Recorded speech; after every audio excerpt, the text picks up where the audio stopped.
What's up, people? Welcome to your one-stop shop for the biggest wrestling stories this week. This is Wrestling Roundup Weekly. My name is Mex, aka WrestleManiac UK, and I'm alongside my co-host Ignacio. And today on this episode, we are talking about the whole debacle, Becky Lynch, Bianca Belair, Sasha Banks, and what has went on there, as well as the return of Brock Lesnar in the main event of SummerSlam. We're also going to touch on the biggest return in wrestling in God knows how long, CM Punk returning to AEW, or at least debuting AEW, returning to wrestling. And we'll also talk about the contract status of Adam Cole, as tonight is TakeOver and he could very much turn up on Dynamite on Wednesday. Highlights of the week, of course, and we might have to try and remove the CM Punk return from highlights of the week because, of course, that was a massive, massive moment. So, yeah, a lot of topics to talk about today. But first, make sure you smash that like button, subscribe to Wrestling Republic on YouTube. And yeah, I mean, Ignacio, how you doing? Massive weekend. You know, we're still living it, I guess, with TakeOver this week on tonight. Sorry. So, yeah, how have you felt about everything that's happened so far this weekend?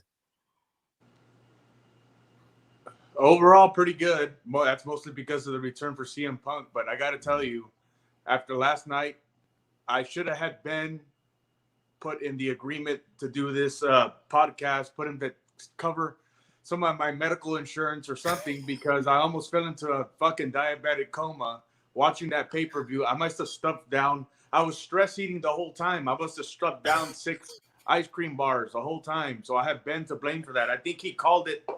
They called it a weird but awesome show. I would call it a shit show, an anemic shit show with 2 wrestling matches that broke out. That's what I would call it. So, yeah, it was really like, you know, I'm to be honest, I'm about to say, you know, the story of 2 halves or a wrestling card of 2 halves, but it wasn't even really 2 halves. Like you said, it was really kind of 80% very poor stuff and 20%, you know, the guys and girls out there just when they're allowed to just go out and wrestle, they can put on some, you know, really good matches. And you know, I guess like we said in the intro, we'll start from the mess that was Bianca Belair supposed to be taking on Sasha Banks. This is a match I was really looking forward to, given everything they had done at WrestleMania. The last few weeks, the build had been very strong. You know, we have seen in the last week or so, we were here talking last weekend, and their house show matches had actually been pulled from, you know, the house shows, and everyone was kind of saying, is this match going to happen on SummerSlam? WWE continued to advertise it, even on SmackDown on Friday, on the actual pre-show of SummerSlam. During SummerSlam, this match was all still being advertised, and it was literally about 5 minutes before, I think that's when that Shinsuke Nakamura weird segment started, when a lot of the dirt sheets are reporting, hold on, Sasha Banks isn't even in the building. She's not in the stadium at all. And but of course, Bianca Belair came out and we thought, okay, you know, they're gonna have the match. Sasha must be somewhere. And then the announcer said no. Carmella came out. Then, you know, we saw what happened. Becky Lynch came out. What were your thoughts when all of this was happening? Like, what did you just think of what was going on? well, I just first initially I thought the same thing you did. I'm like, all right, we're having the match just like we discussed last week. I wasn't really too excited about SummerSlam except for maybe 1 or 2 matches, and this was one of them. Becky and Sasha and Bianca Belair, because they tore the house down at WrestleMania. I think it was the best match on the whole WrestleMania card. So of course I was looking forward to seeing it. And then I heard the talk during the week that they might not even have the match. So it's what's going on. Then they come on the pay-per-view. They do the graphics. They do the backstory. They have, you know, the promos and so forth, which is their production team at WWE's known for that, for giving a good backstory before a match, a good build-up. And then, boom, the announcer comes out, Sasha Banks can't compete tonight, so forth, whatever. Then we get Carmella, right? So I think what's going on with all this craziness, I'm like, she's going to smash Carmella. It is what it is. It was a disappointment. Yeah. And then the big shocker, Becky Lynch comes out. Becky Lynch looked horrible. She looked 90 pounds. She looked like she hadn't eaten in months. her hair was so heavy, her head was tilted over. I mean, I've met Becky Lynch in person. She's at a Gold's Gym down in my hometown in McAllen, Texas. She's tiny. She's not the biggest girl, but she looked awful. Not only that, afterward, I mean, she got rid of Carmella, what have you. That debacle happened, or whatever. Carmella shouldn't even have been there. I get why they did it. So I'm like, okay, I don't think Becky Lynch is as good as worker as Sasha Banks. I think out of the 4 horsewomen, which the 4 horsewomen are the 4 best of all time in women's wrestling, but out of all of them, she's the worst worker, which is that's not saying anything bad. Yeah. But I'm saying we're still gonna get a good match. And then she does the coward punch, the heel thing to do, and then rock bottoms her. And 3 seconds later, we have a new champion. Congratulations, you just buried. See you later, Bianca Belair, back in NXT maybe, and then released or what have you. Who knows what crazy idea they're gonna have? You just buried Bianca Belair. You buried Sasha Banks. You buried the SmackDown Women's Division. And before I take a breather here and allow you to talk, it's your show. I'm sorry. I'm really disappointed in Becky Lynch, because Becky Lynch, they knew this 8 days coming out probably, or 7 days or whatever. They continued to false advertise the match, knowing that they were going to book Becky Lynch for the match. Becky Lynch, they wouldn't release Becky Lynch. Becky Lynch has some sort of influence or power there where she can say, hey, wait a minute. Why are we going to do this? Let's just have a match.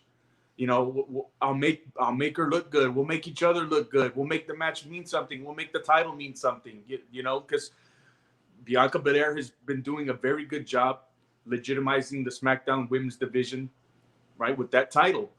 And then she comes and loses in 25 seconds or whatever it was. It was embarrassing. I'm embarrassed for Becky Lynch. It was humiliating. And I don't even care if I even see her again after this. Yeah, I mean, like you just said, 24 seconds, I believe, is like the shortest match time, maybe for ladies, but just maybe in general at SummerSlam ever. And for everything you've done in terms of building Bianca Belair, you have given her the biggest spots, like on your wrestling calendar, if you like, over the last year. She's won a Royal Rumble. She's main evented night 1 of WrestleMania.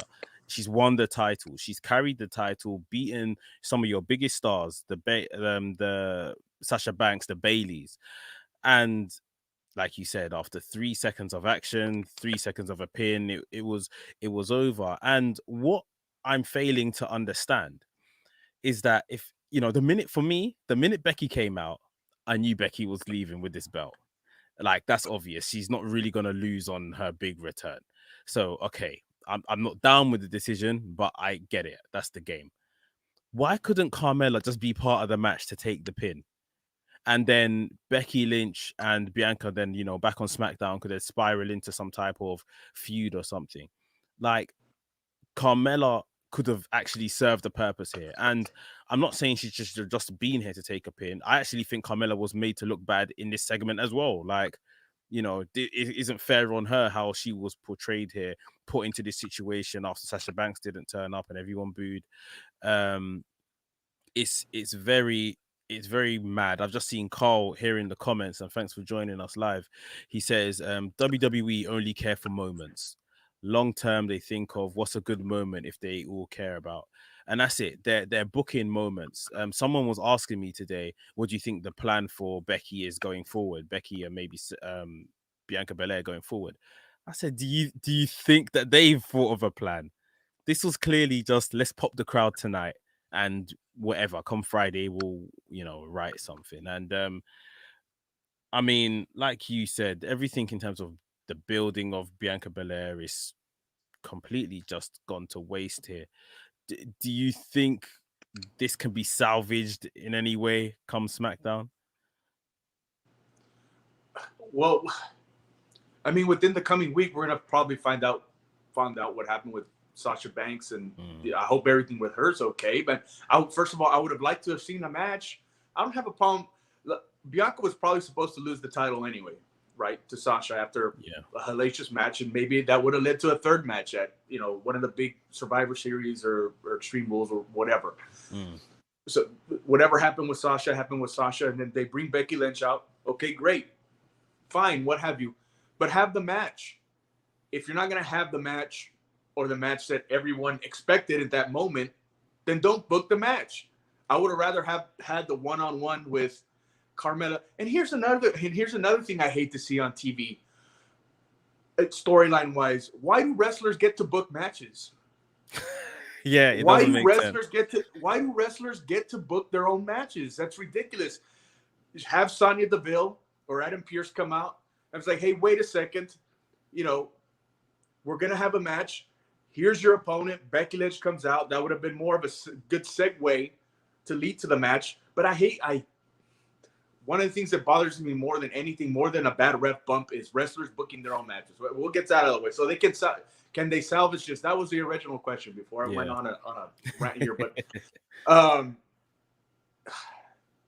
don't know. It's just that moment with Becky Lynch just left more of a bad taste in my mouth than anything, because I think it was kind of selfish of her. Like I said, she could have spoken up, but I don't think WWE would have done anything to her. What are they going to do? Release her? Well, there you go. Hi, AEW, whatever. Yeah. But I mean, they're not going to release her. Ultimately, I guess it's not her decision. But I mean, can they salvage it? Not with Bianca Belair. Who wants to see Becky and Bianca? But it's lost any steam it might have had. Who wants to see Bianca Belair and Sasha Banks now? I mean, it's not going to have the momentum it did before. No fault of Sasha. But you had Becky Lynch beat her in 25 seconds. Yeah. Can they salvage it? I don't see anybody on SmackDown that can salvage it. Who are they going to put Becky up against? That's another thing. They don't have any stars to put her up against. So, I don't know. It left a bad taste in my mouth. Doesn't really matter to me anymore right now. It'll probably take me a week or a month or so, whatever, to get over it, this ridiculousness. I think you know, it can be salvaged. The issue for me is that we're dealing with WWE. We're asking WWE to salvage it. And we know they're booking from week to week. There is no long-term thoughts or anything. We saw that last night. You know, I think the best option in this case is for Becky to kind of turn heel or return to her kind of tweener man character, because yeah, the whole sucker punch thing, like you said, is a bit of a heelish move.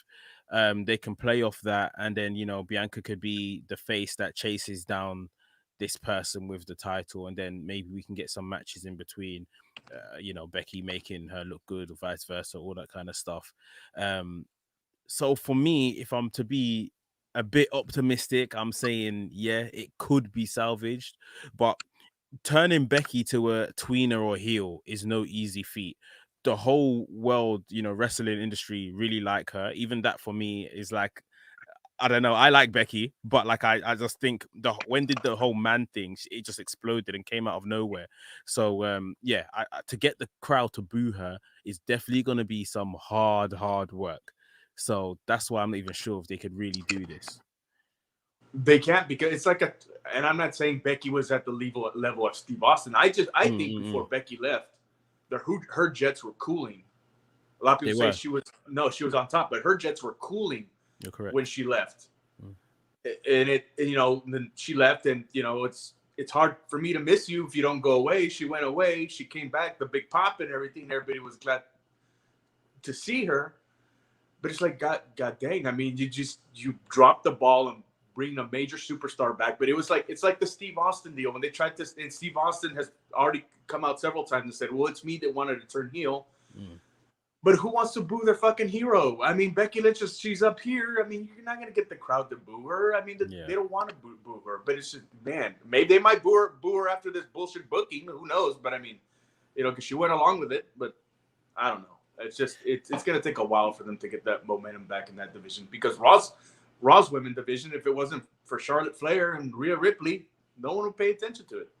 Yeah, and that's exactly it. The whole booing of it is just, it's very hard to do. It's very hard for someone that they like that. Even, you know, I remember when Seth Rollins came back from his injury, when was it, 2016, 2017? And he was a heel when he left, and he came back to a massive pop because, you know, people, you like the guy. It is what it is.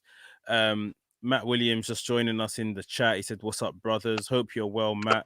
We're talking all things Bianca Belair, Sasha Banks, and Becky. So put your thoughts in the comments." Ignacio, one last thing. Obviously, like I say, Sasha Banks is the kind of the person amongst all of this that has gone ghost. Even sometime this week, she done like an interview with WWE Germany on Instagram saying, I'll be there on Saturday and all this kind of stuff. And clearly, like you said, they've known for the past week plus that she was not going to make this match. Do you think it's injury? Do you think it's something else, COVID or anything like that? She has been pictured out and about during the week. Well, so I thought initially it was a COVID deal. It might have been injury. Why? I just heard something about she hasn't been cleared to wrestle, so I was assuming it was injury. But who knows? I mean, I hope she's all right. I hope it's okay. I mean, if they just, and this was in the back of my mind, they were saying, man, this CM Punk deal coming up on Friday is gonna blow the roof off of the joint. It's gonna move the needle. We got to do something to counter that. So boom, pull Sasha, put in Becky, and that came to the back of my mind. But I doubt that. I don't know. We'll find out within the week or so. I think within the coming weeks, what really happened with Sasha, what's going on. But I mean, everybody hopes she's okay and everything's okay, and it's not a health issue or anything. But if it was a booking issue, I wait for my contract to be up and be on my way to AEW if I was Sasha. Yeah, this is the thing. Like, I don't think it was. That's why I think it's something more serious, because even, like you said, maybe Sasha was probably going to beat Bianca on the night. So pulling Sasha wouldn't have made any sense for me if that's what their thinking was. I would have let Sasha beat Bianca, and then when she's celebrating, that's when you send out Becky. And the prospect of looking at Becky and Sasha across the ring from each other would have been massive. So I can only assume not necessarily the worst, but that Sasha's maybe not well, unfit, injured or something like that. And I think it'll be very telling. Of course, if she's not on SmackDown this particular week, then something's happened. But if she just turns up on SmackDown on Friday, I'm gonna be like, what the hell? Yeah, then it would probably have been a big. I would be more content in thinking that they did it specifically to try to, as a response to the CM Punk. Yeah, then I'll definitely agree with that. Moving on, like we said, the show was a bit lackluster. We did have some good matches here and there. I think Edge and Seth Rollins had particularly a really good match. And the main event, which we were saying just before we came live, Roman Reigns versus John Cena, was particularly good. It was very much that kind of two superheroes styled, or obviously Roman Reigns playing the villain. Some really kind of good spots here. And I think just from a fan point of view, because I genuinely have always been a fan of Roman Reigns, even in those dark days of like 2015, 2016. Just seeing him come along quite a lot, character-wise as well, it was really, really good. But we all know how it ended. Roman Reigns got the win over John Cena, and then as he was standing over John Cena about to do the "You Can't See Me," we heard Brock Lesnar's music hit. Massive ovation, ponytail, boot cut. Brock Lesnar walked out and got into the ring, and face to face with Roman Reigns. Roman looking like he's seeing a ghost. Paul Heyman looking like he's seeing a ghost. Obviously, the previous advocate for Brock Lesnar. I really like where this could potentially go. Again, this is very dependent on how much Brock Lesnar is going to be around in the next couple of months and all of that kind of stuff. We do now know we've got a Saudi Arabia deal coming up in the next month or two, so he may feature there. What was your initial thoughts, Ignacio, when you saw the return of Brock Lesnar? Well, elated to see him. That they set up Roman to take on another legitimate threat to his world title, because look, a lot of people in the past have been very critical of the way WWE handled Brock Lesnar and his booking, how he wouldn't make all the shows. He was a part-time champion. et cetera, go on, not on all the pay-per-views. But in a way, that kind of just made the title special, whether the Universal, whatever he had at the time, that he wasn't on TV every week. Because back in the day, you didn't see the WWE champion on TV all the time. You know, when the house show days, you had to go pay a ticket to see the champion wrestle. So I thought, good as he's an attraction. He's an attraction champion. UFC heavyweight champion, IWGP heavyweight champion, and on and on. He's beaten the best. He's wrestled the best. Ended the streak. You know, he's a legitimate threat to Roman Reigns. And now the story's coming together where you have Paul Heyman with the former advocate of Brock Lesnar. He's with Roman Reigns now. Brock Lesnar comes back. What's going to go on there? So I think it's a good story, all in itself. I think it'll play out well. The concern is, how long is this going to last? Is this going to take place at the Saudi show or maybe Survivor Series? Are they going to have 2-3 matches? But in between then and going into WrestleMania, who are they building up for Roman Reigns until then? And if they're going to bring any back, who are they going to bring back for Roman Reigns? That's all that they've been doing. This would have been a good time. This SummerSlam would have been a good time. And I know John Cena was a big match and sold tickets and so forth. But in between then, this would have been a good time to bring Cesaro in. Or keep building, not have the match with Cesaro when they did. Back when they did, build him up until now. And Cesaro could have been a segue to lead to Brock Lesnar. But who do they have now? You got a bunch of guys in NXT you haven't brought up that you can use, but everybody from NXT is so afraid to move up to the main roster because they're going to shit on them with the booking. So it's great to have Brock Lesnar back. He's a legitimate threat to Roman Reigns. He's a legitimate shooter. He's a legitimate opponent. So I'm glad in that aspect that we're going to get to see. It's a good story. But in between then and leading after that, what's going to happen? That's the only thing. They're not preparing. They're not grooming their talent. Yeah.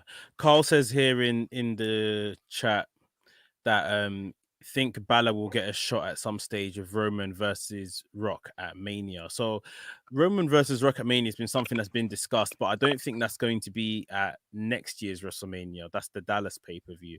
I think the following year is the Los Angeles, which is the most likely place where we're probably going to get Rock versus Roman. Whether they plan to keep the title on Roman till then and do the title in that match, who knows? But like you, I'm very much looking forward to the whole fact that Brock Lesnar is involved here. You know, if they start telling the story more and more of Paul Heyman and which side is Paul Heyman going to be on and all of that kind of stuff, I think that could be really, really interesting. Maybe Roman Reigns questioning Paul Heyman's loyalties here and stuff like that, doubting him and stuff like that. And like you said, I think they're very much lining up the next few challenges. We know like Rock somewhere along the line will be involved. Brock Lesnar looks like the next opponent. Is that going to be at Saudi? Are they going to do like a slow build between Roman and Rock, and that's going to be the WrestleMania match next year in Dallas? But either way, the way I see it is, although Roman's going to keep knocking down these challenges, we need to start building the person that's going to beat Roman. Like, because all this energy, all these superpowers that Roman is collecting right now, beating Edge, beating John Cena, probably going to beat Brock Lesnar clean at some point. He has to pass it on. That's how wrestling works. So, you know, like we're saying, we're seeing these other guys, Cesaro, Balor, you know, maybe Drew McIntyre over on Raw, but the booking isn't consistent and they need to go on a big run. So by the time we're getting Roman versus whoever the person is, you know, it's conceivable, it's believable that they can actually beat Roman Reigns. I can't. You know, Finn Balor, they made him look like a stooge when underneath guy Baron Corbin with the George Costanza haircut and stained shirt threw him over the railing. Next week, Finn Balor came and beat him. Then you haven't seen him until then. He challenged John Cena, and then you haven't seen him on TV anymore. So, yeah, he'll have a pay-per-view match with Roman Reigns. Roman Reigns will run through him after they finish building him up in NXT. You know, and we all know how Vince McMahon feels about the NXT now. So I doubt the next big challenger is going to come for there, the individual who's going to knock Roman Reigns off the pedestal is going to come from NXT. I don't know who it's going to be. Maybe it'll be Karrion Kross. I could see that if they turn him into a legitimate star in between now and then, if they build him properly. But they've already started off on a bad foot. Yeah. Matt says here in the chat there should be someone being built in the background, and there is no one. Yeah, just like I was saying, I personally think that this person that we're talking of, that Roman's going to pass on the mantle to, is Drew McIntyre. I think that's their next big star, if you know what I mean. But obviously right now he's on another show. Could move over in the draft, we never know. But he's someone, even like already, you know, he lost to Roman at WrestleMania 35. He lost to Roman last year at Survivor Series. Roman has always, when Roman does interviews and talks about the next big star, he does the heel thing and says no one's gonna be the next big star. I'm still here, but if there's anyone he has to mention, the person Roman always mentions is Drew McIntyre. And he still does it in a bit of a tongue-in-cheek way. He says, Drew McIntyre is my favorite number 2 and all of that kind of stuff. Anything I don't want to do, I'll tell them to send Drew McIntyre. So I think it's going to be Drew. I don't know how you feel about that. I don't know generally how, people will feel about Drew being, the next guy. What's your thoughts on that? Well, I think with Drew McIntyre, Vince McMahon got the Lex Express syndrome, where back then they were trying to push Lex Luger to the mountain, gave him the bus, had him go on the tours, try to kiss babies and all this stuff. And all of a sudden Vince was like, I don't know about this guy, and pulled back with that match with SummerSlam with Yokozuna. And then he went in and went with Bret Hart. I think it's the same thing with Drew McIntyre. They pumped the brakes on him. Drew McIntyre does, number one, he does terrible promos. I mean, I think Drew McIntyre would be a lot better heel. He will wear the kilt to the ring. Roddy Piper, he is not. Definitely not on the microphone. He's a better worker. Drew McIntyre's a good worker. He's a great wrestler, but I don't see him he doesn't come off as legitimate or authentic. I don't think he's the guy. That's my personal belief. I don't know. I think Vince McMahon saw that, decided to pump the brakes, and that's why that's why he wrestled somebody who hadn't been on TV for a year and a half at SummerSlam. So I'm not too sure about Drew McIntyre. I don't know who it's going to be. Like I said, I had some hopes on Karrion Kross when I heard he was going to go to the main roster, but with the way they're booking him now, who knows?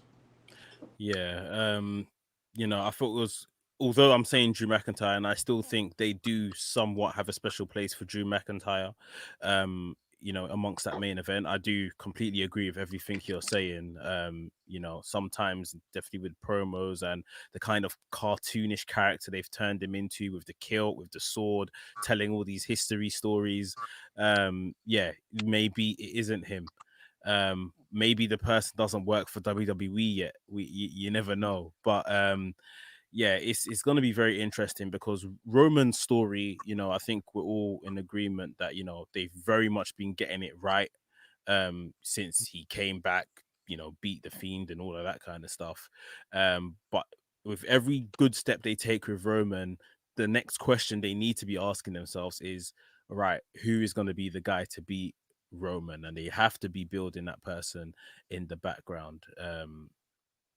Joe Havoc says here in the comments, Brock beats Roman at Saudi to set up the dream match everyone's been waiting for. Lashley versus Brock at Survivor Series. So I'm guessing that's the dream match. You can't tell me you weren't waiting for Brock during the post-match beatdown. Look, this is one other thing I wanted to mention today. With Brock Lesnar coming out at SummerSlam main event, and of course, we've all spoken about for months, whether we want to see the match or not, that, Lashley versus Lesnar is something that probably should have happened by now, especially even more now with Lashley as a WWE champion. Is there a part of you, or just, why haven't we got that match? Lesnar was on this card, basically. He made an appearance, so they could have done that rather than the Goldberg stuff. What do you think it is going on there behind the scenes between Lesnar, Lashley, everything there? I don't know. I was actually thinking about that later today. I was like, well, why didn't they input this guy? I don't know if Lashley just drew the short straw and it's like, hey, you're getting Goldberg. Because that was another disaster on the pay-per-view. It looks like we're going to see Goldberg and Bobby Lashley again. Who wants to see that? I mean, no one. Yeah. So I don't know. I really don't know. I just thought that they thought Brock Lesnar versus Roman would be more of an attraction, and I think they're right. I think they got that aspect of it right. Would I still like to see Bobby and Brock? Yeah, sure, yeah. But I just think they were thinking in terms of box office, and box office, Brock Lesnar and Roman Reigns is a better attraction. And the same thing on the other show. Why did they bring Bo Goldberg back? Because they don't have anybody Ready set to up go. for Bobby Lashley. Mm-hmm. Again, they bring back Goldberg, and he's probably gonna. Well, that'll probably be another match at the Saudi show leading up to mid October. So, what are we gonna do with Bobby Lashley till then? Who do they have on Raw? Are they gonna have a draft in between then? Bring some guys up for NXT? Who knows? But who's a legitimate challenger on Monday Night Raw? Nobody. I mean, Riddle and Orton are doing their own thing. Damian Priest just won the U.S. title. Who else is there? Nobody. Yeah, I mean, the answer, the closest answer, not even the correct answer, but the closest answer would have been Riddle and Randy Orton, Riddle or Randy Orton. But they're busy, they're preoccupied, they're tag team champions right now. So yeah, I mean, I was even thinking, okay, we saw the stare down from Lesnar and Roman, but there was no altercation, which I would have liked him to pick him up, F5 him at least, sort of thing, to kind of state his claim.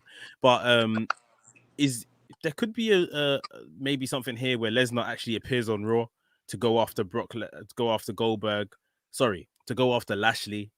And I thought maybe they could do a Survivor Series match. The WWE Championship needs something big, and if Lesnar was to become WWE champion, that we're still going to get Roman versus Lesnar at Survivor Series in November.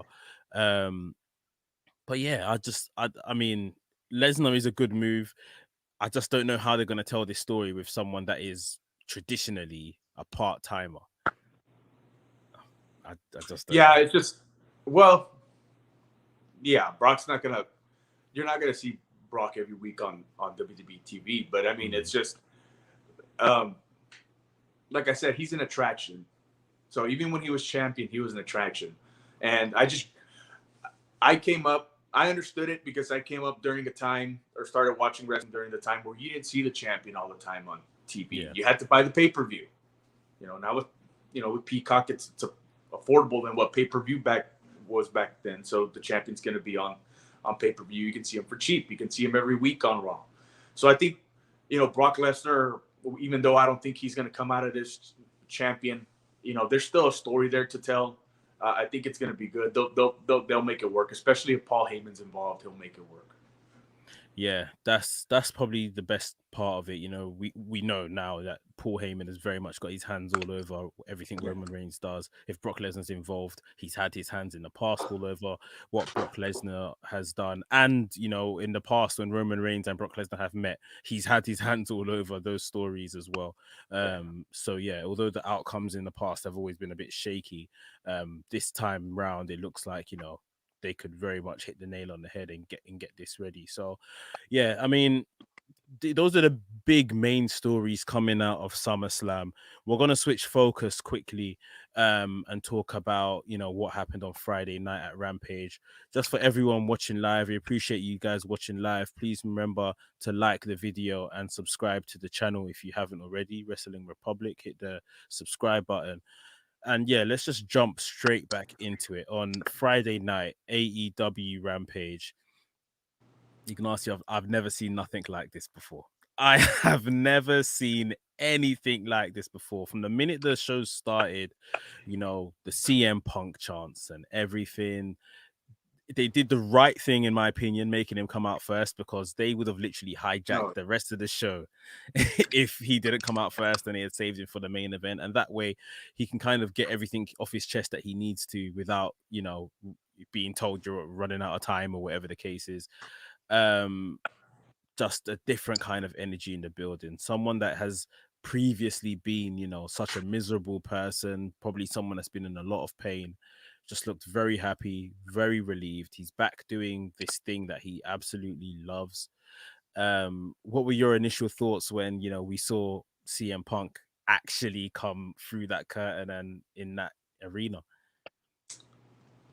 Well, it was a monumental occasion. I mean, everybody knew it was going to be big. I said it last week on the show. It's going to explode. I mean, it's going to be huge. It was the biggest, most real, genuine moment in wrestling, at least in the past 10 years since the pipe bomb. And ironically, CM Punk did that was one him. too.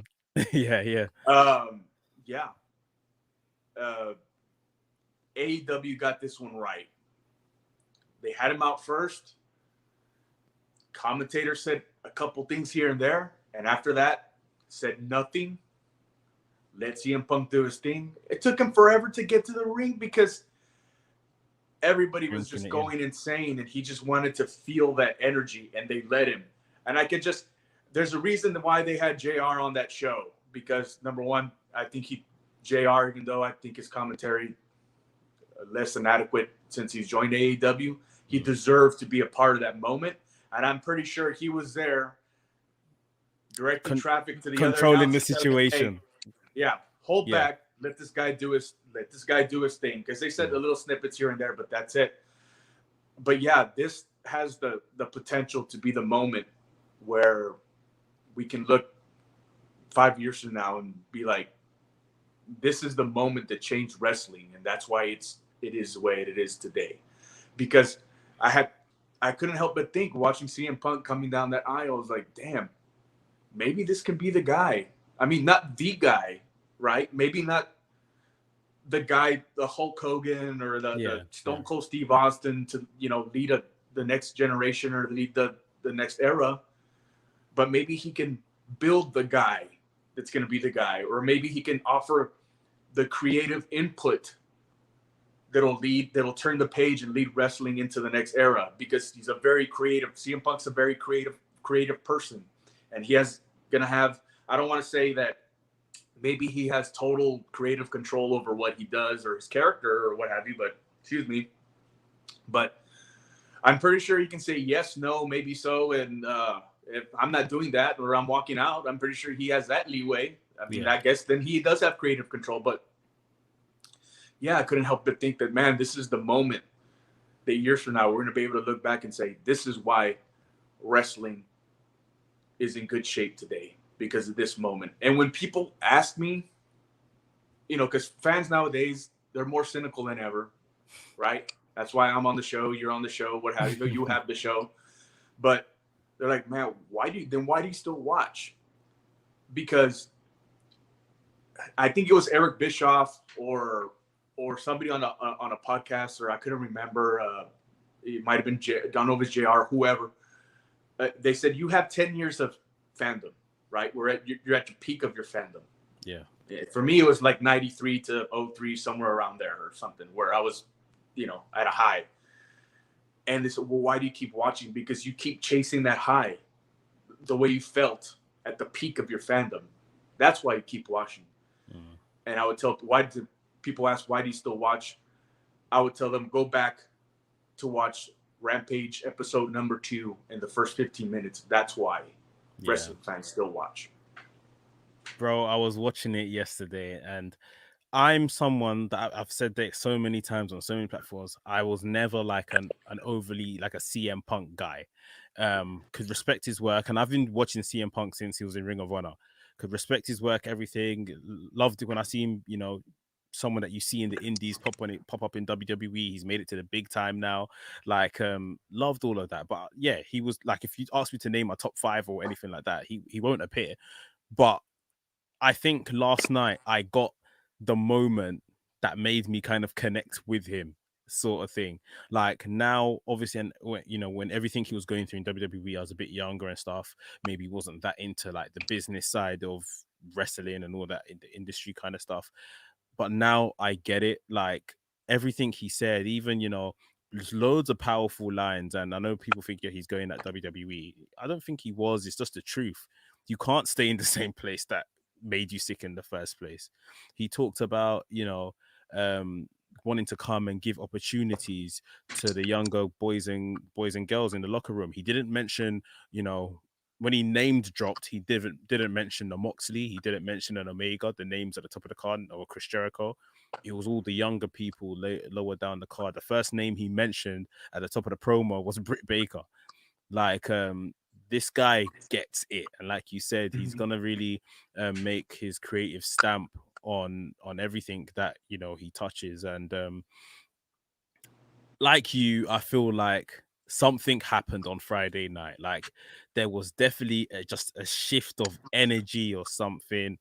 And even in terms of numbers, we've seen the t-shirt sell out on Pro Wrestling Tees, websites crashed, the AEW shop website crashed, the YouTube, two of the videos, his entrance and his promo, both over 2 million views in 24 hours.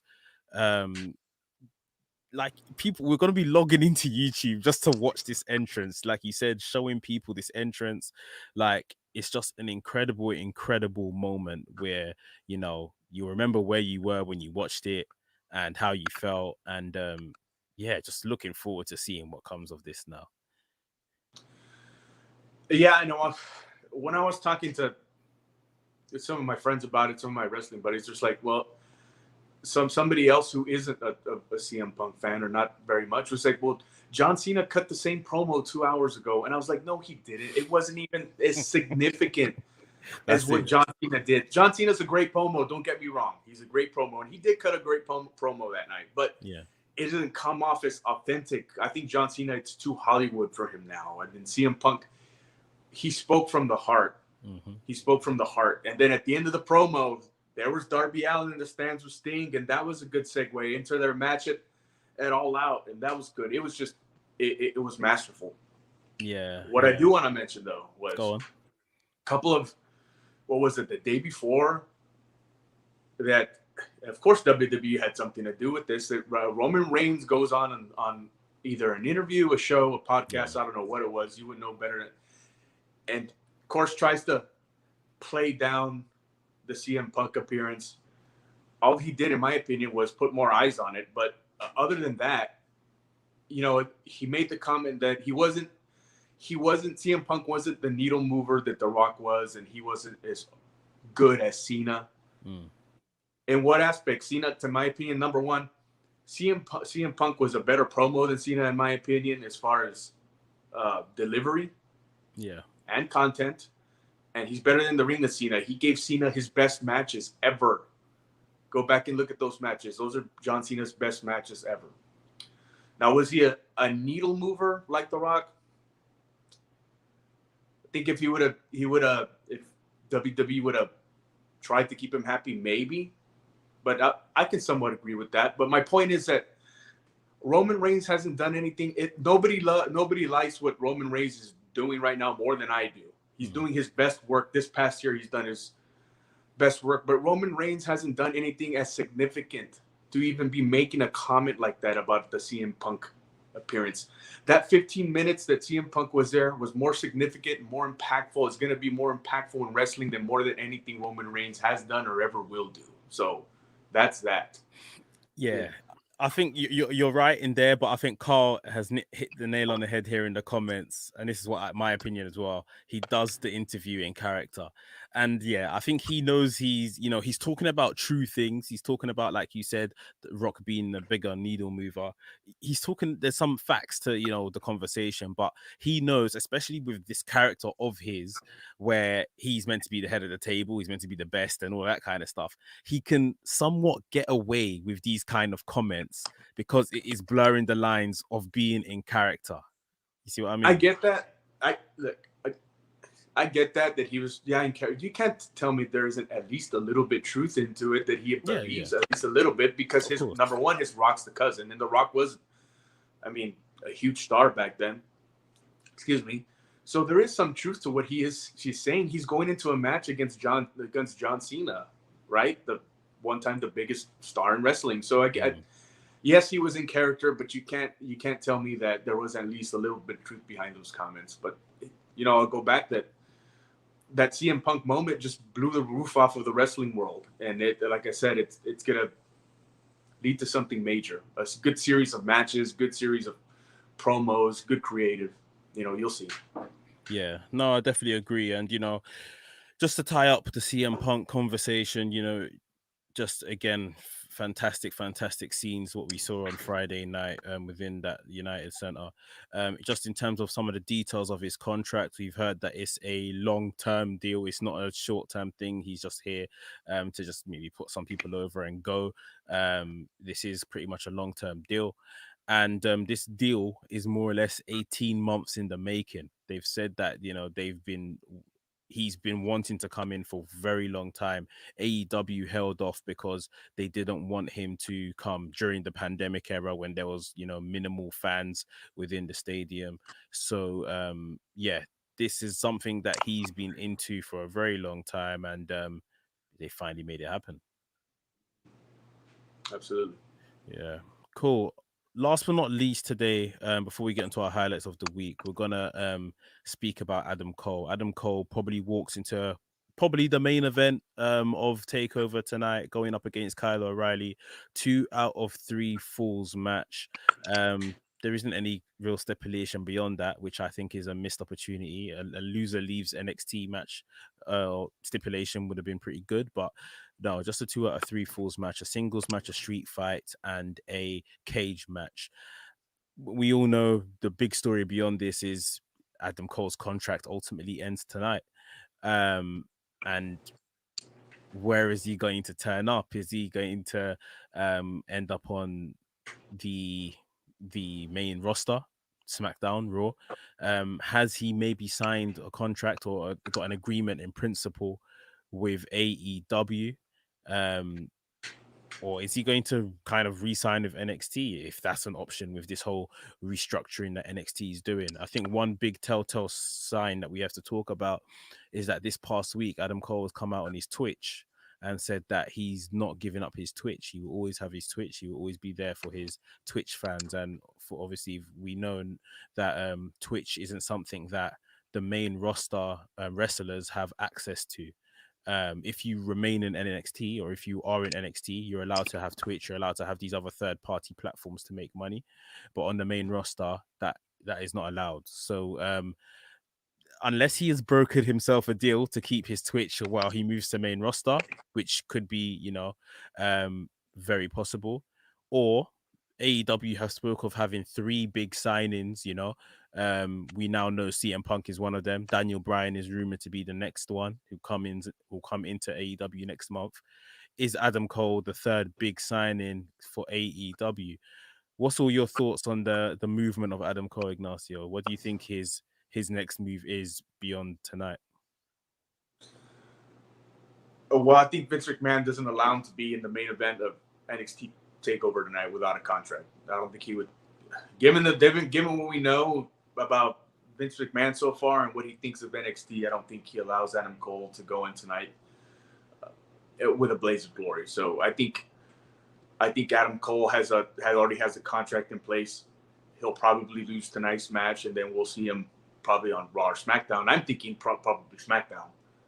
But yeah, I gave a little bit of a wave of it last week. That I just don't think Adam Cole going into a meeting with Vince McMahon or when they met on SmackDown a few weeks ago. If there wasn't a deal that could have been done, then Vince McMahon tells Triple H, "Hey, put this guy against so-and-so this week. He's losing." And then that's it. Then we'll let him run out his verbal agreement. First of all, there's no such thing as a verbal agreement anymore. They have to have something on paper where his contract against him. But yeah, I think he has a contract. He has something in place with WWE. If it's in NXT, it's what can he do in NXT anymore? I mean, he's done it all. So if he has something in place, it's probably going to be on the main roster. They'll feed him to Bobby Lashley or Roman Reigns, and then they'll move him down to the mid card. And if that happens, then he just did it for the money, But I don't expect him to go to sign with AEW. I think he's staying right in WWE, even though he's mentioned he loves working with Triple H and Shawn Michaels. There's just not him for anything to do in NXT anymore. I mean, Why not let this guy go to the main roster and let's see what he can do? Let's see if he can move the needle. Let's see if he can contribute. Let's see if he can be the next star. That's the optimist in me talking. Yeah. I don't think that's going to happen. But I do think he's going to stay in WWE. I do think he has a contract in place. And even though he would probably love to go to the AEW to be with his fiance or girlfriend or what have you, who's a big star there, and Britt Baker, and be with his friends, I just think money talks, and WWE is where he's going to stay and probably end up on the main roster. And I'm thinking SmackDown. Yeah, I mean, I've said that, I want him to have a go on the main roster. I would like him to sign a deal and stay. My only fear is, I don't want him to sign one of these long-term contracts like the likes of Kevin Owens did, like the likes of the Good Brothers did, signing 5 or 6 year contracts. If he can get away with signing like a 2-year contract, seeing how they treat him over the 2 years, if it's rubbish, then obviously he can still walk out and leave. Adam Cole's a relatively young man, I think about 32 years old. So, by 35, he could still find himself going to AEW, or whatever the case is, if he's obviously still hot or whatever the case is. But yeah, I think I would like him to be on the main roster. SmackDown is very interesting. To be honest, SmackDown is his best chance of being treated correctly, because Raw is just a mess. But yeah, I just don't know, especially with the Twitch news that came as well. I don't know, like you said, if that's something he might have brokered into his contract, that he can keep his Twitch or whatever, and what that's going to look like for other wrestlers going forward. Well, those are subjective. I mean, those are from contract to contract. I know they didn't want those third party platforms, and we saw that with Selena Vega. That she went ahead and made this platform, that platform, and OnlyFans, and then she got mouthy, and they spanked her and did away with her for a while, and then brought her back. But yeah, that Twitch deal and all that, that's from contract to contract. I mean, I'm sure if he's dedicated to it that much, and they wanted him that much, then I'm pretty sure he probably worked it in. But yeah. Does Vince McMahon care about him that much to even have him around? That's the question also. But. Yeah, and I think the reason why they could have worked the Twitch stuff into his contract is because obviously he's quite a big presence on Up, Down, Down, which is something that they own alongside Xavier Woods. So that might be, some bargaining power there, if you see what I mean. They might have helped him kind of get away with that. Cole is saying here in the comments, I just see Cole not doing it for the money. I honestly believe he will go AEW as all his best friends and wife is there. So I think it's a match made in heaven for him. And this is what I thought as well, with especially, Britt Baker, the women's champion. They're not at, they're not based in Jacksonville anymore. Adam Cole's not in NXT, they stayed in Florida, yeah, but AEW are now back on the road. It would be easier for them to be together, sort of thing. But it's not to say that couples have never, separated and worked in different places and gone back to their homes, a couple days a week. Happens all the time. Yeah, that's the norm. It happens all the time, like you say. So, but yeah, in terms of attitude and everything else that happens with AEW is kind of like a perfect fit for Adam Cole. But yeah, it's gonna be very telling. I mean, even when will they bring him up? How will they bring him up? Will they keep him, in the back pocket and off TV until the draft in October? Like, there's a lot of kind of unanswered questions here. Yeah, I'd love to see him in AEW. I mean, he'd have some incredible matches with Brian Danielson coming in, and CM Punk and Darby Allin and MJF and so on. You just going down the roster of who they're building. They're doing it the right way. But man, on top of everything, I mean, Adam Cole's just like anybody. He's a businessman, and he's gonna do what's best for him and his partner and his life and so forth. And I think that, man, I've done everything I can do here on NXT. They're offering me a lot of money. Okay, I'll be here on SmackDown, and I'll find some way to be happy, I guess. I don't know. I see him taking the money and just being content on SmackDown. Mm-hmm. Yeah, that might be a thing. And like I said, I think the best way to go about it is just don't sign a long-term deal. Yeah. Hopefully he doesn't. 2 years, see how it goes, test the waters of the main roster, and if you need to get out of there after the 2 years, you've still got plenty of time ahead of you. Um, Because how old is he? I think he's about 32. You see, nowadays guys don't even get over until they're mid third to late 30s nowadays. Exactly. Yeah. So even if he did do a 5-year deal, 37, bar that he stays healthy, you know what I mean? Yeah. But guys don't even get over until they're mid to late 30s now, early 40s even sometimes. So that back day guys were getting over in their mid 20s, late 20s, but there's so much competition now. But I mean, He's definitely got hopefully he time on signs his a side. short term. Oh yeah, Yeah, he's definitely got time on his side. Like we say, the short-term deal would probably be the best option. Test the waters. If they're doing absolute rubbish with you or not using you, leave. Otherwise, just see how it goes and and earn the money, I guess. Last but not least, today, let's wrap off with our highlights of the week. Yeah, I think I'm just gonna put a ban on it straight away. We can't pick CM Punk coming yeah. back. So let's try and think of anything else that's happened this week. And I'll go first and give you a bit of time to think. John Cena versus Roman Reigns at SummerSlam, I thought was a really fun match. I think for a match that didn't really have a build and they were very much relying on this is Roman Reigns versus John Cena, it delivered a very good match. John Cena did exactly what he needed to do. Roman Reigns looked like a villain finally within this feud. He hasn't looked very vicious or aggressive within this feud at all, but he did last night. And yeah, a really good outcome, a clean win for Roman as well against John Cena. So yeah, I was very impressed with that. And yeah, that's away from CM Punk. That's probably my highlight of the week. Man. What about Well, yourself? I'll go ahead and I'll branch off of that and just go with the appearance of Brock Lesnar. Because like I said, he's a legitimate threat to. He can be perceived as a legitimate threat to Roman Reigns' his title. It's a good story that can be built and come up. And like I said, if Paul Heyman's involved, it's going to be good, right? That's it. So we can get a good storyline going. I don't know what they're going to do with Roman in between, but they can have a good build going. I don't expect them to. I don't expect for them to lock arms at Extreme Rules. I think it'll be either the Saudi show or Survivor Series or both, right? Because I think the Saudi show is in mid-October, correct? Yeah, something like that. So I think it'll be either or both. So that'll give it time to give it a good build, good story. So for me, that was the highlight of even barred from CM Punk because I couldn't see anything better.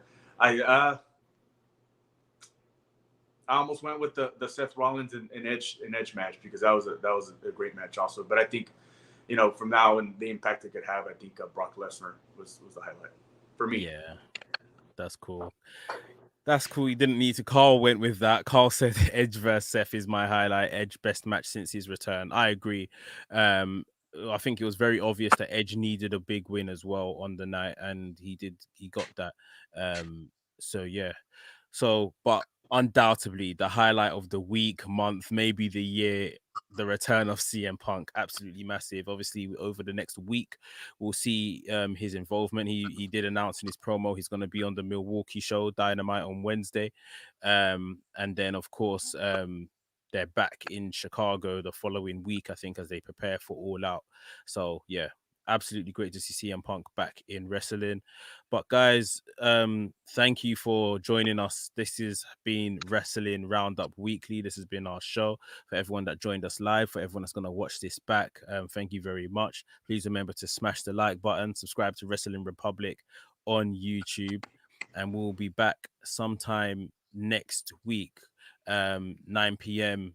UK time, 4 p.m. EST. Ignacio, any last words before we get out of here? Well, it's just looking forward to can't say Monday night, but I'm definitely gonna look forward to Wednesday night. That's exactly it, where we see CM Punk again. So yeah, one more time, thank you very much, guys, and we'll catch you next week Sunday.